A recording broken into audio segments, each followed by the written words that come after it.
श्री शिवाय नमस्तुभ्यम। हर हर महादेव। आज के इस वीडियो में हम गुरुजी की पावागढ़ में होने वाली कथा के बारे में जानने वाले हैं। पूज्य गुरुजी की पावागढ़ की कथा कब से कब तक रहेगी, यह कथा कितने दिन की रहेगी, इस कथा का समय क्या रहेगा और इस कथा को गुरुजी ने क्या नाम दिया है और उसके पीछे क्या कारण है, इन सभी बातों के बारे में जानेंगे। इसके अलावा हम जानेंगे कि पावागढ़ से कथा पांडाल की दूरी क्या है, आप इस कथा के पांडाल तक कैसे पहुंच सकते हैं, रेलवे स्टेशन और बस स्टैंड से कथा पांडाल पहुंचने के लिए क्या क्या साधन है, पावागढ़ में होने वाली इस कथा में जो श्रद्धालु इस कथा पांडाल में ही रुकेंगे उनके लिए क्या क्या व्यवस्थाएं दी जाएगी, रुकने वाले श्रद्धालुओं के लिए सोने नहाने खाने की क्या व्यवस्थाएं हैं, इसके अलावा भी कई जरूरी जानकारी आज के इस वीडियो में आप सभी के साथ शेयर करने वाली हूँ। तो वीडियो में मेरे साथ आखिरी तक बने रहें और सभी जानकारी को ध्यान से सुने। यदि आपके मन में कोई शंका या प्रश्न रहे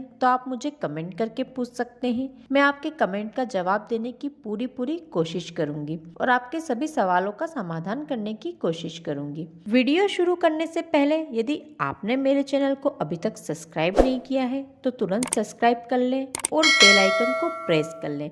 आपको ऐसे ही गुरुजी की कथा के अपडेट, उपाय और उस कथा की संपूर्ण जानकारी मेरे चैनल पर मिलेगी, तो आप चैनल को सब्सक्राइब जरूर करें। चलिए वीडियो शुरू करते हैं। परम पूज्य पंडित प्रदीप जी मिश्रा सीहोर वाले के श्रीमुख से अगली कथा 23 जनवरी से 29 जनवरी तक पावागढ़ में होने वाली है। यह कथा पावागढ़ से 3 किलोमीटर दूर कंजरी में होने वाली है। इस कथा का पूरा पता रामजी मंदिर कंजरी जो कि हलोल में है, पंचमहल पावागढ़ गुजरात में रहेगी। इस कथा का समय 2 बजे से 5 बजे तक रहेगा और अंतिम दिन की कथा का समय सुबह 9 बजे से 12 बजे तक रहेगा। इस कथा का नाम गुरुजी ने श्री राम शिव महापुराण कथा दिया है क्योंकि इस कथा में गुरुजी हमें रामपथ गमन के बारे में बताने वाले हैं। जब राम जी सीता मैया को छुड़ाने के लिए श्रीलंका जा रहे थे तब राम जी ने कितनी बार शिव जी का स्मरण किया है,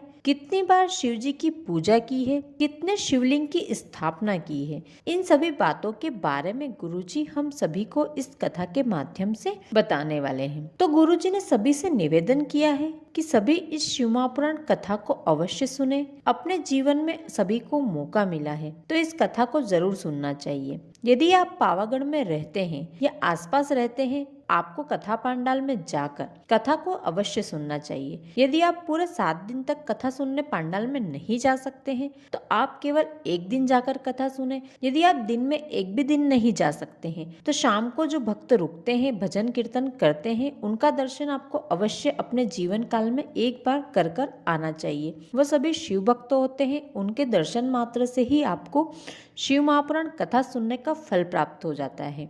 अब जानते हैं कथा पांडाल तक हम कैसे पहुंच सकते हैं। आपकी जानकारी के लिए बता दूं, यदि आप ट्रेन से आने का प्लान बना रहे हैं तो पावागढ़ आप ट्रेन से नहीं पहुंच सकते क्योंकि वहां ट्रेन नहीं जाती है। कथा पांडाल जाने के लिए सबसे पास का रेलवे स्टेशन जो आपको पड़ेगा वो है वडोदरा रेलवे स्टेशन। आपको पहले ट्रेन से वडोदरा पहुँचना होगा, फिर आप वडोदरा से बस स्टैंड पहुँचे, वडोदरा रेलवे स्टेशन से वडोदरा के बस स्टैंड पहुंचे और वहां से बस लेकर आप हलोल पहुंचेंगे। हलोल पहुंचने के बाद आप वहां से पैदल ही कथा पांडाल जा सकते हैं। आप बस से हलोल उतरकर किसी से पूछेंगे कि आपको प्रदीप मिश्रा जी की कथा हो रही है, आपको वहां कथा पांडाल में जाना है, तो आपको कोई भी बता देगा। यदि आप पैदल नहीं चल सकते हैं तो आप ऑटो लेकर कथा पांडाल पहुंच सकते हैं। ऑटो वाले भैया आपको कथा पांडाल तक छोड़ देंगे। अब जान लीजिए वडोदरा से हलोल की दूरी लगभग आपको 43 किलोमीटर पड़ेगी, यानी 43 किलोमीटर। हलोल से कथा पांडाल जो राम मंदिर है उसकी दूरी 3.5 किलोमीटर है। वडोदरा रेलवे स्टेशन से वडोदरा बस स्टैंड की दूरी 1 किलोमीटर से भी कम है। आप पैदल ही जा सकते हैं। पैदल रेलवे स्टेशन से बस स्टैंड तक जाएं और वहां से हलोल के लिए बस मिल जाएगी, वो बस लेकर आप हलोल पहुंच सकते हैं। यदि आप सूरत से आना चाहते हैं तो सूरत से हलोल की दूरी लगभग 195 किलोमीटर है, 195 किलोमीटर। यदि आप अहमदाबाद से आना चाहते हैं तो आपको बता दूं, अहमदाबाद से हलोल की दूरी 145 किलोमीटर के आसपास आपको पड़ेगी। यदि आप गोधरा से आना चाहते हैं तो गोधरा से हलोल की दूरी लगभग 40 किलोमीटर के आसपास रहेगी। सभी जगह से आपको हलोल के लिए बस मिल जाएगी। बस आपको हलोल उतारेगी, फिर हलोल से आप कथा पांडाल, जो कि राम मंदिर कंजरी में है, वहां पहुंचना होगा। जब आप हलोल पहुंच जाएंगे तो हलोल से कथा पांडाल की दूरी ओनली केवल 3.5 किलोमीटर है। आप हलोल से कथा पांडाल 10 मिनट में पहुंच सकते हैं। तो आप चाहे तो पैदल जा सकते हैं, चाहे तो ऑटो लेकर जा सकते हैं। यदि आप कथा में आए हैं और आपको पावागढ़ के माँ काली मंदिर जाना है तो आपको बता दूं, कथा पांडाल से माँ काली का मंदिर लगभग 15 किलोमीटर की दूरी पर है। आपको कथा पांडाल से काली मंदिर पहुंचने में 1 घंटे के आसपास का समय लगेगा।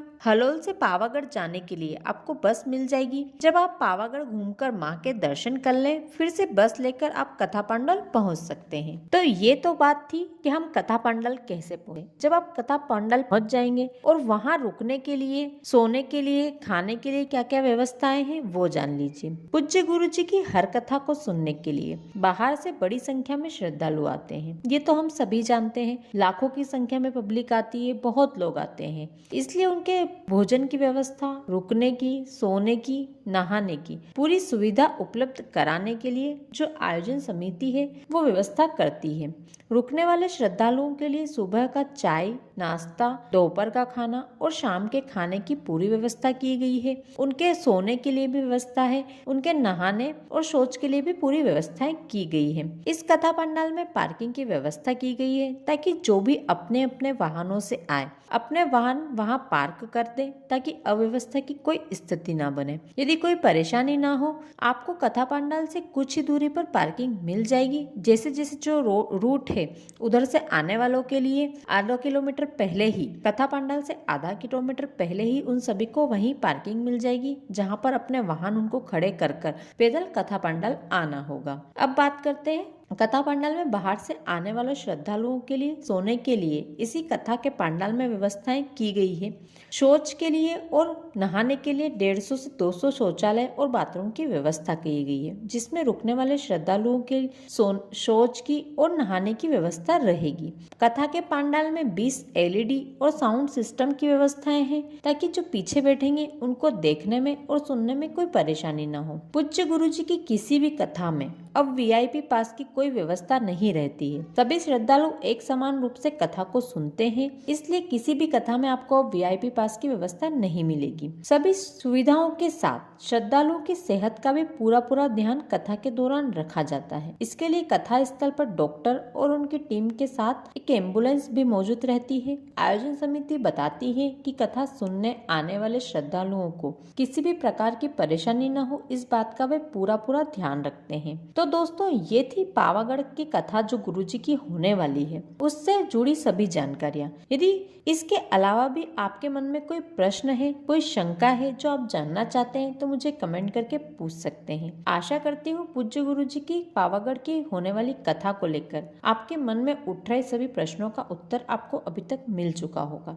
यदि इसके अलावा भी आपके मन में कोई प्रश्न रह गया है तो आप मुझे वीडियो में कमेंट करके पूछ सकते हैं। आपके सभी प्रश्नों का निवारण मेरे द्वारा किया जाएगा। जल्द से जल्द आपको उसका जवाब देने की मैं पूरी कोशिश करूंगी। इस वीडियो को ज्यादा से ज्यादा शेयर करें ताकि जो भी पावागढ़ की कथा को सुनने आने वाले हैं उन्हें पावागढ़ कथा की संपूर्ण जानकारी प्राप्त हो सके और उन्हें किसी भी परेशानी का सामना न करना पड़े। यदि आपको मेरा वीडियो थोड़ा भी अच्छा लगा हो तो वीडियो को एक लाइक कर दे। साथ में ही कमेंट में हर हर महादेव, श्री शिवाय नमस्तुभ्यम लिखना बिल्कुल भी न भूलें। यदि आपने मेरे चैनल को अभी तक सब्सक्राइब नहीं किया है तो सबसे पहले जाकर लाल बटन जो सब्सक्राइब का है उसे क्लिक कर लें, साथ ही बेल आइकन को प्रेस कर लें, क्योंकि इस चैनल पर आपको पूज्य गुरुजी पंडित प्रदीप जी मिश्रा की कथा की संपूर्ण जानकारी मिलती है। कथा कहाँ होने वाली है, कब होने वाली है, आप कैसे पहुंच सकते हैं, हर कथा की ये जानकारी मैं आपको इसी चैनल पर देती हूँ। इसके अलावा पूज्य गुरुजी की डेली होने वाली कथाओं के